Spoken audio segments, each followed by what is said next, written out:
Bonjour à toutes et à tous, vous écoutez Cinécast. Salut Thibaut. Salut Guillaume. Cinécast, c'est le podcast qui chaque semaine vous recommande des films à voir au cinéma, en streaming ou VOD. Aujourd'hui, il est question de VOD puisqu'on va parler d'un film Netflix. De streaming. C'est vrai, du coup, c'est streaming. Enfin, de SVOD. SVOD, si vous préférez vraiment tous les termes qui existent aujourd'hui pour décrire quelque chose qu'on peut regarder sur un écran un peu en play, de manière légale, bien entendu. En streaming, du coup, sur Netflix, ça s'appelle The Guilty. C'est un film de Antoine Fuqua avec Jake Gyllenhaal dans le rôle principal. Il y a plein d'autres acteurs et actrices dans les rôles secondaires du film.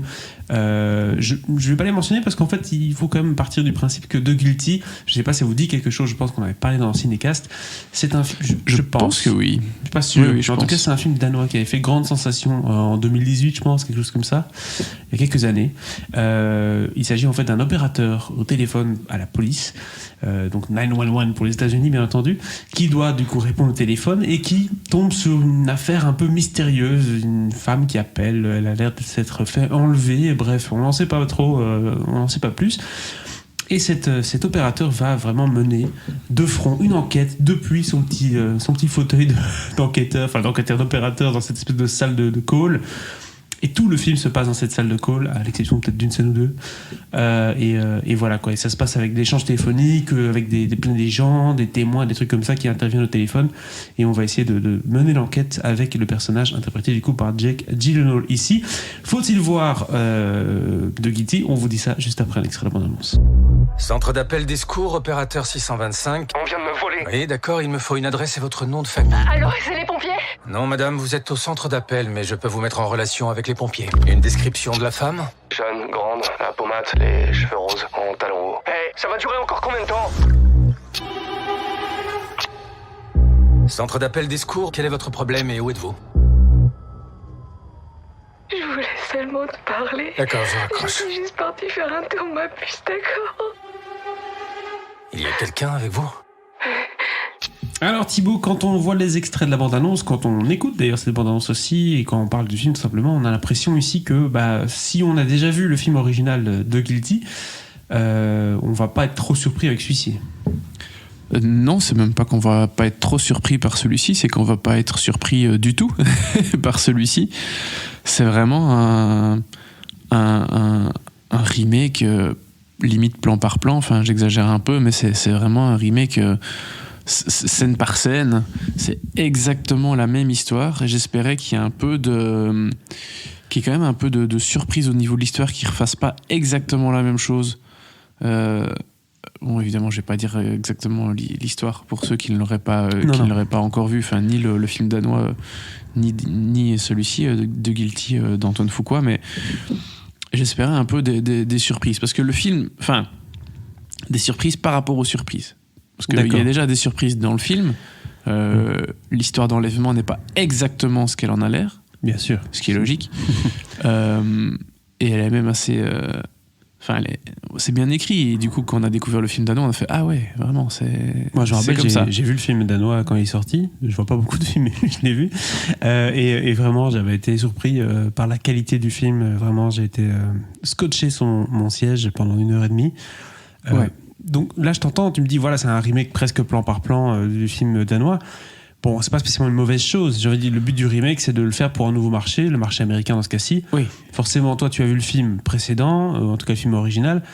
Tu te dis, bon, je vois pas quelle valeur ajoutée, mais si on prend le film tel qu'il est et qu'on essaie d'oublier un peu la version originale, est-ce que quand même ça tient la route ? Est-ce que tous les éléments sont là pour en faire un bon film ? Ça tient la route. C'est peut-être un peu moins percutant quand même que le film danois, mais non, bien sûr, ça tient la route. Je veux dire, c'est pas, ils en ont pas fait un mauvais remake, ouais. Mais c'est vraiment, si tu connais l'œuvre originelle, bah voilà, ici tu auras vraiment zéro surprise. Ouais. Et je trouve que ici on perd même un petit peu en intensité par rapport à l'original. On perd donc en surprise aussi, parce que vraiment je pense qu'il y a moyen d'essayer de pas faire tip-top la même chose et d'aller surprendre un petit peu les spectateurs qui connaîtraient déjà l'histoire. Mais non, c'est pas le cas. Mais du coup, non, ça en fait pas un mauvais film. C'est juste que quand tu connais le film original, bah voilà, t'as juste une espèce de copie presque conforme, sans plus. Voilà. En termes de réalisation, ici, Antoine Fuqua, forcément, c'est un film qui se passe au même endroit, donc il n'y a pas 35 astuces possibles. Mais est-ce qu'il arrive à jouer justement avec cette narration un peu à distance, par téléphone, avec Jake Gyllenhaal, qui du coup doit transmettre toutes les émotions et toutes les complexités du personnage tout seul, finalement? Alors, Jake Gyllenhaal est vraiment très bien. Il fait complètement le boulot. C'est vrai qu'il est de tous les plans ou presque. Il y a très peu d'autres personnages à côté de lui, à part l'un ou l'autre opérateur dans le centre. Et ça bosse direct. Les autres personnages, on ne fait que les entendre. Donc lui, vraiment, évidemment, c'est le personnage central. Il est de tous les plans, on le voit tout le temps. Et on ne voit que lui. On n'entend presque que lui. Et il fait très bien le boulot parce que le film reprend exactement le même concept que le premier, c'est-à-dire qu'on ne quitte pas ce call center.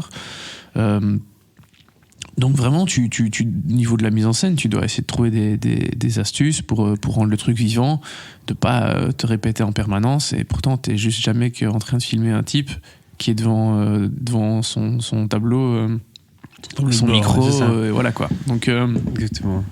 t'es quand même assez limité. Mais Fuqua s'en sort bien. Je trouve qu'il s'en sort peut-être moins bien que le film danois qui, je le disais tout à l'heure rapidement, je trouve avait peut-être plus d'intensité, plus d'inventivité aussi. Ici c'est peut-être un poil plus classique, un poil moins ingénieux, mais ça fait complètement le boulot. À nouveau, c'est parce que je compare les deux. En tant que tel, ça fonctionne assez bien. Forcément, c'est un film parfait pour être tourné pendant la période du Covid, hein, parce qu'ils ont tourné ce film forcément avec une équipe réduite. En 11 jours, si j'avais bien vu, ça passait, donc c'est quand même assez court pour faire ce genre de film, ce qui explique aussi sans doute qu'ils n'ont pas pu faire beaucoup de choses en termes de créativité. Tu vois, ils n'ont pas pu faire des plans hyper ingénieux en 11 jours.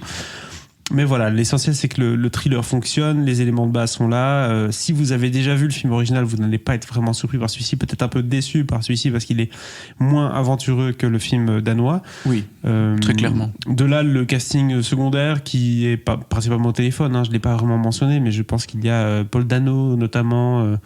On a aussi Peter Skarsgård. Dans les voix, oui, ouais, il y a pas mal de monde. Il y a Paul Dano, il y a Peter Sarsgaard, il y a Ethan Hawke, il y a Riley Keough qui joue donc l'autre actrice principale entre guillemets. Donc non, il y a du très beau monde, hein, qui fait des voix. Et clairement, ça le fait. Ils sont tous très très bons et ils n'ont pas un exercice facile pour tous ceux-là que je viens de citer parce que voilà, eux ils n'ont vraiment que la voix pour faire le taf. Mais non, ça fait bien le boulot. Ça fait vraiment bien le boulot, donc c'est pas un mauvais film. Mais si vous connaissez le film original, ce serait quand même pas tout à fait du même acabit. Et même si vous avez le choix de voir les deux, on vous conseille quand même de voir plutôt le film danois. Ah oui, bien sûr. Voilà, parce qu'il n'y a pas photo. Parce qu'il est quand même supérieur parmi les deux.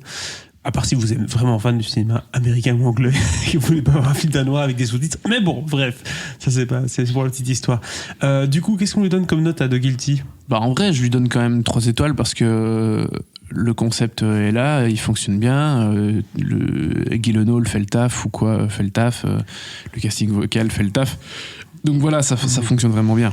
Et l'histoire reste bonne, forcément. Oui. Mais le film danois, on est plus vers du 4 étoiles, quoi. Oui, c'est vrai, tout à fait. Bon, voilà, qui conclut en tout cas cet épisode consacré à The Guilty, le remake américain du film, vous l'aurez compris, est disponible sur Netflix dès à présent, donc n'hésitez pas à le voir.